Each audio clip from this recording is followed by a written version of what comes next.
Assalamualaikum warahmatullahi wabarakatuh. Nama saya Ansar dari Sekolah SMA Negeri 1 Anggana. Di sini saya akan menceritakan biografi tentang B.J. Habibie. Habibie lahir di kota Parepare, Sulawesi Selatan pada tanggal 25 Juni 1936. Ayahnya bernama Alwi Abdul Jalil Habibie, merupakan seorang ahli pertanian dari Gorontalo, sedangkan ibunya bernama R.A. Tuti Marini Puspowarjo, berasal dari Yogyakarta. Pada tanggal 12 Mei 1962, ia menikah dengan Hasri Ainun Besari yang merupakan teman masa kecilnya. Keduanya kemudian dikaruniai dua anak, yaitu Ilham Akbar Habibie dan Tareq Kemal Habibie. Saat kuliah, Habibie mengambil jurusan Teknik Mesin di Universitas Indonesia Bandung, atau yang sekarang lebih dikenal dengan Institut Teknologi Bandung atau ITB. Setelah lulus, ia mulai mempelajari tentang penerbangan di Universitas Delft di Belanda.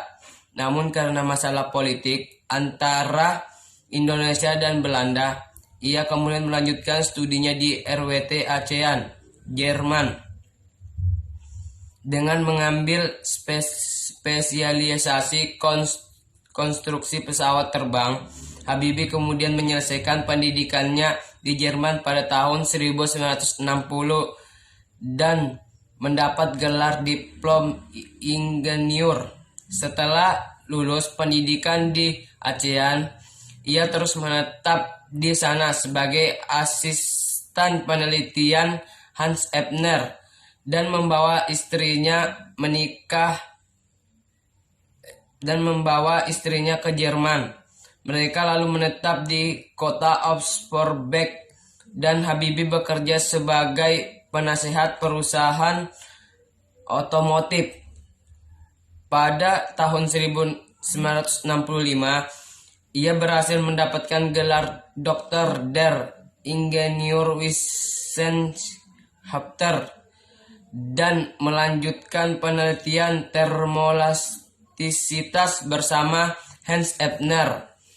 Hasil tesisnya kemudian juga menarik sejumlah perusahaan besar seperti Boeing dan Airbus. Ia kemudian bekerja dengan Messerschmitt Volkow Blohm, sebuah perusahaan penerbangan di kota Hamburg, Jerman, hingga ia dipromosikan pada jabatan wakil presiden perusahaan. Ia kemudian mengambil teori termodinamis, konstruksi, dan aerodinamis, yang masing-masing kemudian dikenal dengan istilah Habibie faktor, Habibie theorem, dan Habibie method. Di tahun 1974, Presiden Indonesia saat itu Soeharto merekrut Habibie untuk memimpin pengembangan industri di Indonesia. Habibie kemudian diberi jabatan sebagai CEO dan Industri Pesawat Terbang Nusantara atau IPTN. Di tahun 1978, Habibie juga diangkat sebagai Menteri Riset dan Teknologi Indonesia. B.J. Habibie juga berperan dalam pengembangan industri dalam negeri. Karena menjadi bagian dari pemerintahan Soeharto, Habibie juga termasuk dalam bagian partai politik Karya atau Golkar. Pada tahun 1998, ia menjadi wakil presiden dari Soeharto.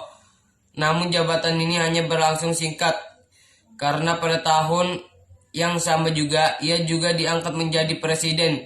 Pada 21 Mei 1998, Habibie resmi dilantik sebagai Presiden Republik Indonesia yang ketiga.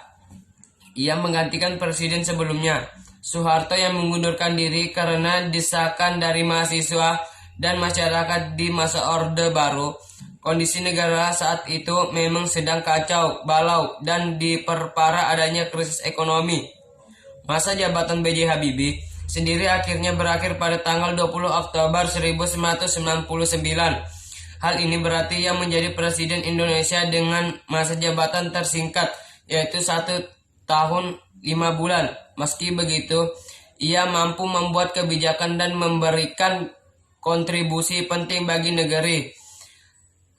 Di antaranya yaitu beraspirasi bagi masyarakat serta mampu menguatkan nilai tukar rupiah terhadap dolar Amerika. Keluarga anak B.J. Habibie. Anak B.J. Habibie Alwi Abdul Jalil Habibie, Ibu B.J. Habibie R.A. Tuti Marini Puspowarjo, istri B.J. Habibie Hastri Ainun Besari. Anak pertama B.J. Habibie Ilham Akbar Habibie, anak kedua B.J. Habibie Tarek Kemal Habibie. Setelah kematian istrinya, B.J. Habibie menulis buku berjudul Habibie Ainun yang menceritakan hubungan keduanya sampai kematian Ainun. Buku biografi B.J. Habibie termasuk kemudian diadaptasi menjadi film garapan sutradara Fauzan Rizal yang dibintangi oleh Reza Rahardian dan Bunga Citra Lestari.